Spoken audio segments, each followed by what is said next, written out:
Donc, toujours dans le paragraphe simplification d'écriture, nous allons maintenant apprendre à réduire une somme. Alors, on va commencer sur un exemple avant de mettre en place le vocabulaire. Donc, on a une expression f, 5 plus x carré plus 2x carré moins 2 plus 3x carré moins x moins 7 plus 5x carré plus 10x. L'écriture de cette somme peut être simplifiée et on va voir comment. Donc, dans cette somme, on a 9 termes. Alors, je recopie ma somme et je vais changer toutes les soustractions de la somme. Donc, les soustractions, il y en a une ici, ici,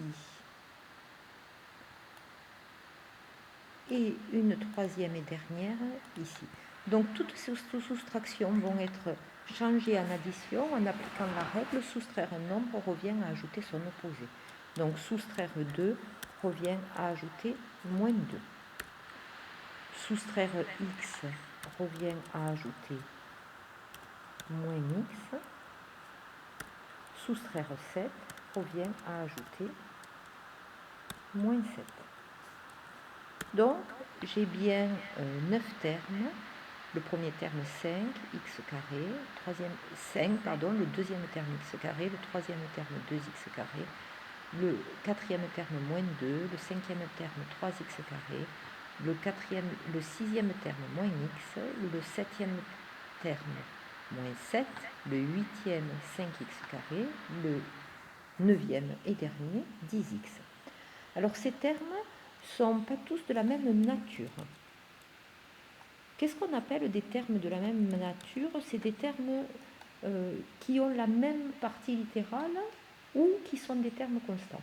En fait, dans cette expression, il y a trois natures. Il y a en premier, peu importe, mais il y a les termes en x carré, que je vais surligner si j'y arrive, en jaune. Donc en voilà un, en voilà 2, 3 et 4. Donc ces quatre termes sont des termes de même nature. Ils appartiennent à la même famille, à la famille des x carrés. Je vais les écrire ici. Donc on a dit qu'on avait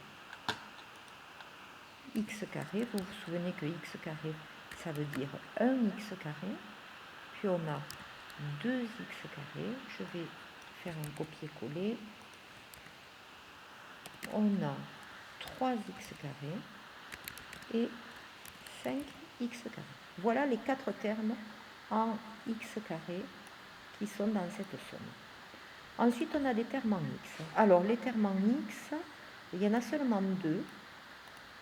Il y a, si j'y arrive, moins x et 10x. Je vais les réécrire ici. Donc, on a dit moins x et 10x. Donc, c'est les deux termes que j'ai surlignés en violet. Et enfin, il reste les termes constants, c'est-à-dire les nombres, en fait.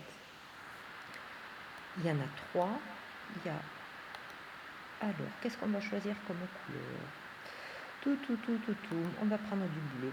Ah mince. Alors là, c'est la bêtise. On va revenir en arrière. Donc 5. Ah, il ne veut pas me le faire. Bon, bah, écoutez, on va le laisser comme ça, c'est pas grave. Donc les termes constants, on a 5, on a moins 2 et moins 7. Donc ce sont ceux que j'ai tenté de surligner en bleu. Bon, mais on va s'occuper de chacune de ces familles. Donc on va commencer par s'occuper de la famille des x carrés. Donc on a dit qu'on avait 4 termes en x carré. Ces 4 termes, on va les ajouter ensemble. Alors vous allez me dire, mais comment on va faire pour les ajouter? Je les recopie et puis je vais donc les ajouter. Comment on va faire pour les ajouter? En fait, on va factoriser ces 4 termes par x carré.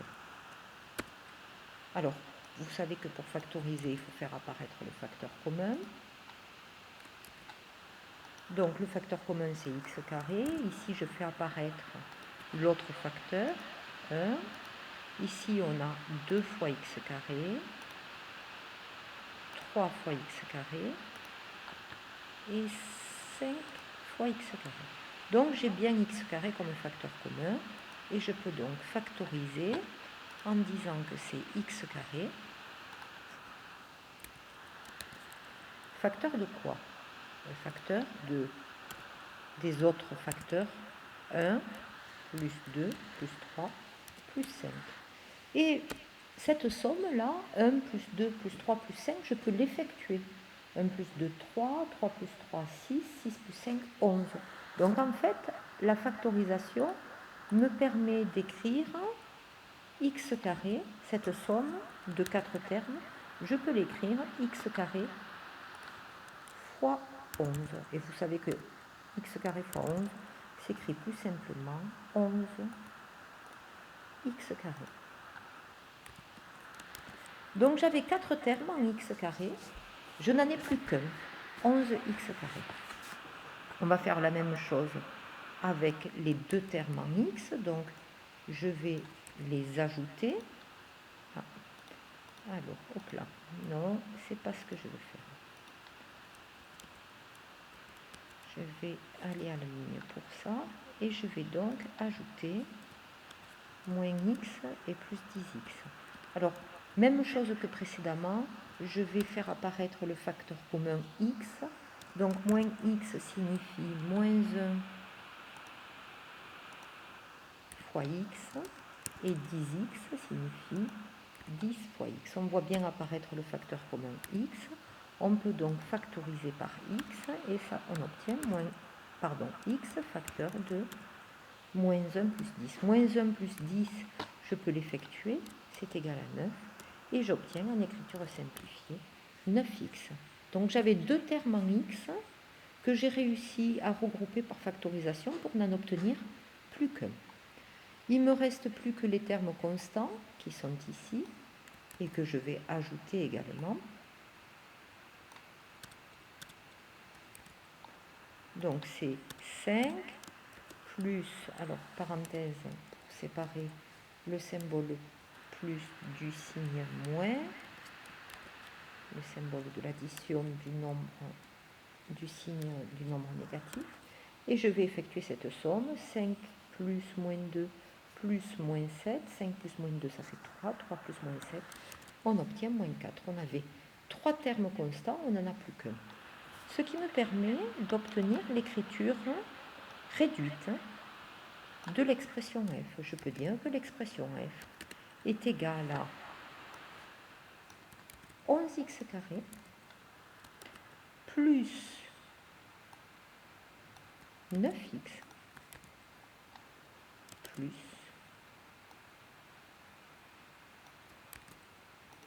moins 4. Moins 4 entre parenthèses.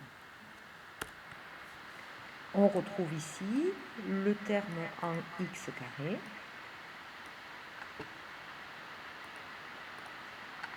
Bon, ça ne marche pas ce que je vais faire. Tant pis. On retrouve donc le terme en x carré ici, le terme en x, le terme constant. Alors vous savez qu'on peut écrire ceci un tout petit peu plus simplement en écrivant 11x carré 11x carré plus 9x moins 4. Plus moins 4 peut s'écrire plus simplement moins 4. Et on a donc ici l'écriture réduite de l'expression f. On a réduit la somme. On avait au départ 9 termes, on n'a plus que 3 termes. En mathématiques, réduire une somme, c'est le vocabulaire qui arrive ici. Ça revient à écrire cette somme avec le moins de termes possible. Et la méthode que l'on utilise pour réduire une somme, c'est que l'on regroupe par factorisation les termes de même nature. Alors, pour réduire une somme, on doit changer l'ordre des termes pour mettre les termes en x carré ensemble, les termes en x ensemble, les termes constants ensemble. qu'est-ce qu'on fait pour pouvoir changer l'ordre des termes? C'est que si on a une soustraction, on va la transformer en addition. Et ensuite, on pourra changer l'ordre des termes. Alors, on le verra un peu plus tard. Là, au départ, je suis partie sur des exemples très simples. Donc, réduire les sommes A, B, C, D et E. Alors, voilà ce que je vous propose de faire. Je vous propose de chercher ces réductions sur votre cahier de brouillon et puis je vais faire une nouvelle vidéo pour corriger ces réductions. À tout de suite.